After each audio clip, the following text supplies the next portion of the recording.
Assalamualaikum warahmatullahi wabarakatuh dan selamat sejahtera. Okey, hari ni kita nak belajar bagaimana kita nak membina plot kotak.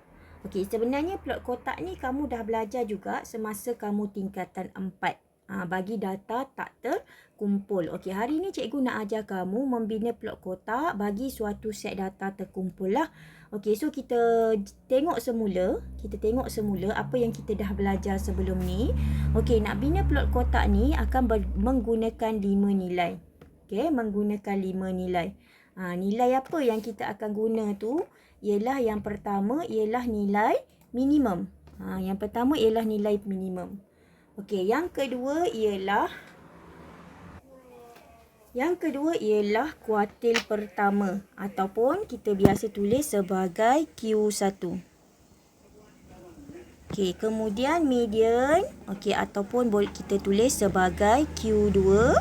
Kemudian kuartil ketiga Q3 dan juga nilai maksimum. Okey. So kalau kita tengok graf kan, okey, kalau kita tengok plot kotak, yang paling tepi ni lah ialah nilai minimum. Okey, yang kat sini ialah nilai maksimum.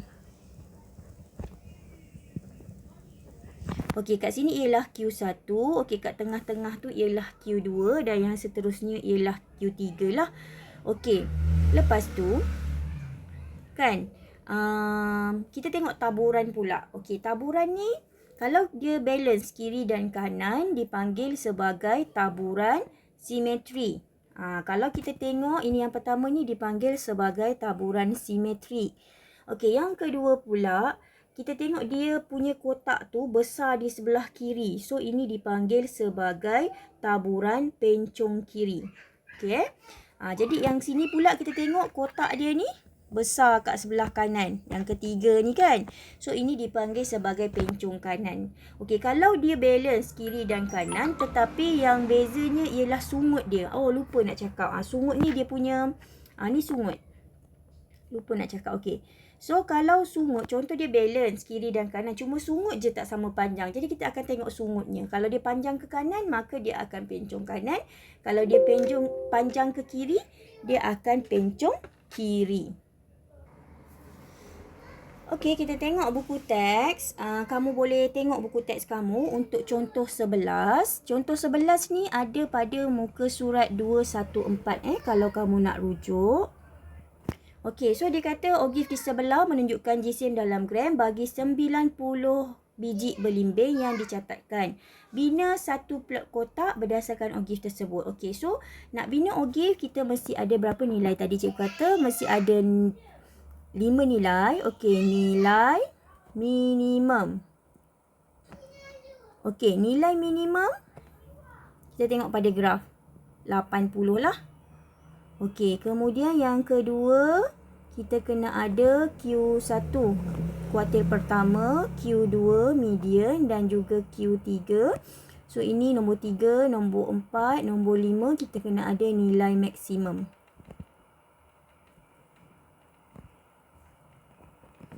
Okey, nilai maksimum boleh tengok last graf ni dia turun dekat 150. Dia turun dekat 150. So nilai maksimum ialah 150.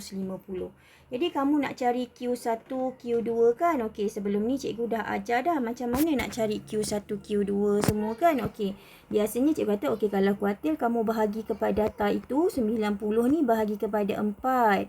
So kamu dapat 22.5. Maksudnya cerapan yang ke 22.5 kan? Okey, so 22.5 dan ini dah ada kat sini. Kamu carilah kat sini 22.5. Ni kat sini. Kemudian nak cari Q2 atau median, tambah lagi 22.5. 22.5 tambah 22.5. So ini dapat 45. Okey, tambah lagi 22.5. 67.5. Ataupun kamu boleh buat 1/4, 1/2 dan 3/4. Terpulanglah kepada kamu. Kamu suka yang mana? Macam cikgu suka sekali kira je. Okey, so ini bawa ke graf, turun ke bawah. Kamu dapat Q1 kamu 116. Kemudian dapat kamu punya median 123. Okey, kemudian turun lagi dapat Q3 128. Jadi kamu tulislah kat sini. So Q1 kamu ialah berapa tadi?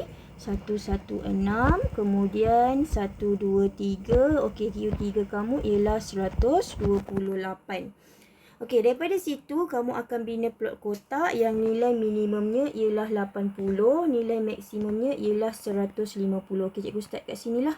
Okey, 80, 90, 100, 110. Okey, kamu habiskan. Sampailah 150. Okey, ini ialah jisim. Kan? Jisim berlimbing. Okey, dalam unit apa? Dalam unit kilogram. Oh, tak ada unit. Oh, betul. Unit gram. Sorry, ini ialah unit gram. Kita ikut pada rajah lah. Okey, so kita akan plot dulu. Okey, nilai minimum dia 80.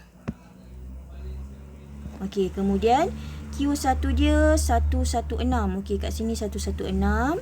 Okey, median dia 123. Tanda dulu. Sekejap, tanda dulu 123. Kemudian 128. Dia punya Q3 dia.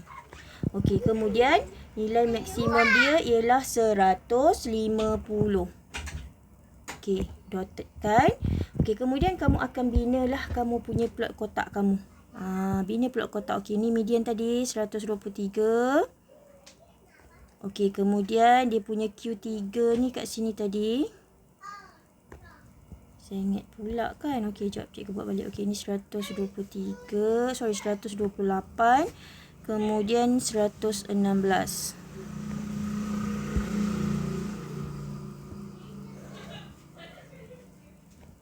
Okey, sambungkan. Kamu dah tahu kan rupa plot kotak macam mana. Okey, so kamu sambungkan. Sambungkan elok-elok. So, kita dah dapat kat situ kita punya plot kotak. Okey. Jadi, dah settle lah untuk plot kotak. Okey, dia ada satu soalan lagi. Dia kata, seterusnya nyatakan bentuk taburan data tersebut. Jadi, kalau kamu tengok taburan data ni, dia pencong mana? Nampak tak? Dia pencong kiri kan? Okey, ini dia pencong kiri. So, B. Ini A tadi. Okey, B. Jadi, kita kata taburan pencong ke kiri.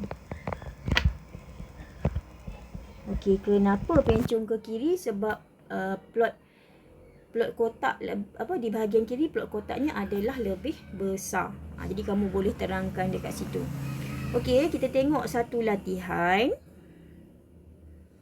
Okey, ni pada muka surat yang sama, latihan 7.2B.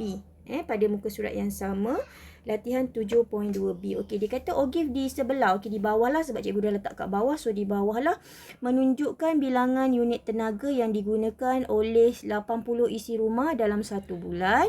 Bina satu plot kotak berdasarkan ogive tersebut. So, dia minta kita bina soalan A. Jadi macam mana kita nak jawab soalan A ni? Dah sebut saja plot kotak. Kamu mesti ada dalam kepala kamu. Kamu nak nilai apa? Kamu mesti ada berapa nilai? Nilai minimum. Okey, kemudian Q1 kuartil pertama, Q2 median, Q3 kuartil ketiga. Okey, lagi kamu kena ada apa? Nilai maksimum.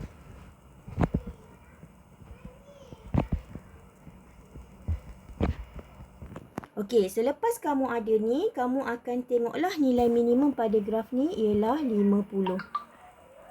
Okey. Kemudian nilai maksimum dia kalau kita tengok kat sini ialah 450. Okey, now kita nak buat Q1, Q2, Q3. Macam biasalah kalau guna cara saya, cikgu akan buat apa? Okey, ini 80. So, apa yang cikgu akan buat? 80 tu cikgu akan bahagikan dengan 4. So, bila cikgu bahagi 80 bahagi 4, cikgu dapat 20. Jadi, apa yang cikgu akan buat? Cikgu akan pergi pada graf dekat 20. 20 tambah lagi 20, 40. Tambah lagi 20, 60. So, senang. So, pada dekat situ kan. Okey, jadi garis. Jadi kamu boleh juga buat macam yang dalam buku teks tu 1/4 untuk Q1. Okey, sorry kita sambung balik. Okey, so 20 ni kan tadi kita dapat 20. So 20 tu adalah kita punya Q1. Okey, 40. 40 untuk kita dapatkan kita punya Q2. Untuk kita dapatkan Q2.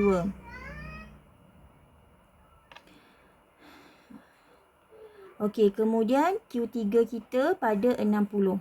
So garislah. Gariskan betul-betul. Okey. Okey, jadi berdasarkan OGIF ni kan, okey, kita akan baca nilai pada OGIF ni.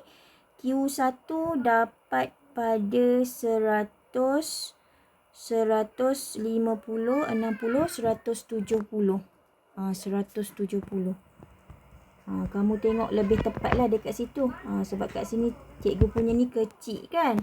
Okey, kemudian Q2 kamu ataupun median kamu, kalau kita tengok kat sini dapat 200, 210, 220, 225. Okey, Q3-nya berada pada 50. Okey, 280. 280. Okey, so cikgu tulis kat sini lah. Okey, kat sini ialah 225. Okey, kat sini ialah 280.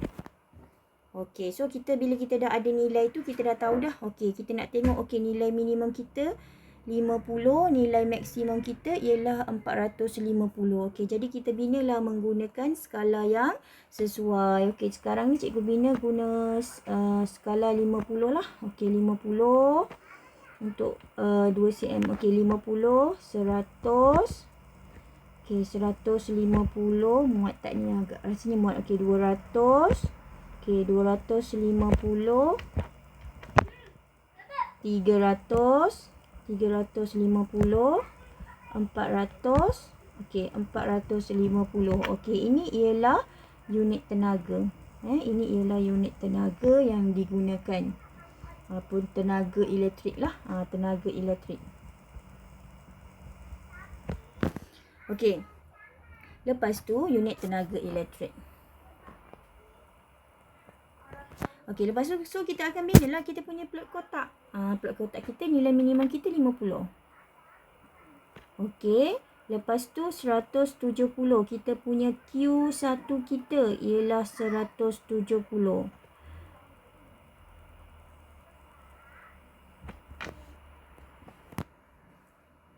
Okey, Q2 kita ataupun median kita ialah 225. Tadi berapa? 170. Okey, 200, 210, 220. Okey, kat sini. Saya dotted je sebab yang kat situ kita nak garis kan. Okey, kemudian 280 untuk kita punya Q3. Kemudian 450. Okey, jadi kita lukis. Now masuk untuk kita lukis. Okey, lukis.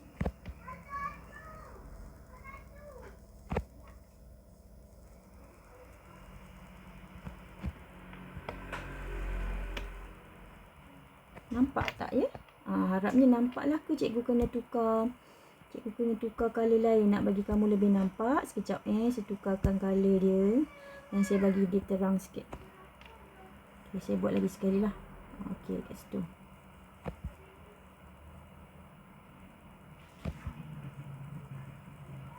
Okey, jadi ini kamu pun gariskan. Gariskan. Okey, kemudian kamu tarik.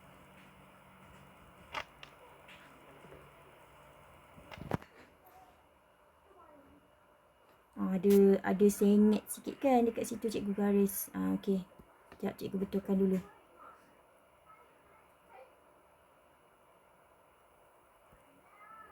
Tadi dia 200, 170 Q1 dia.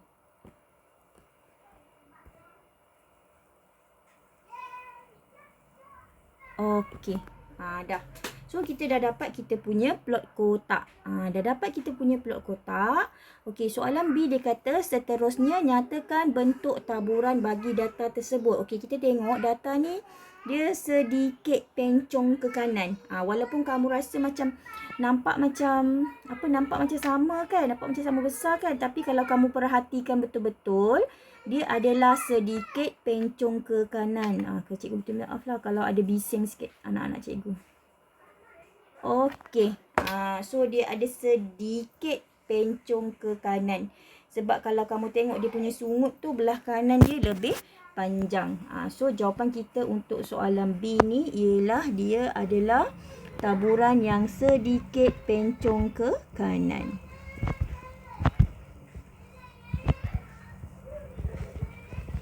Pencong ke kanan.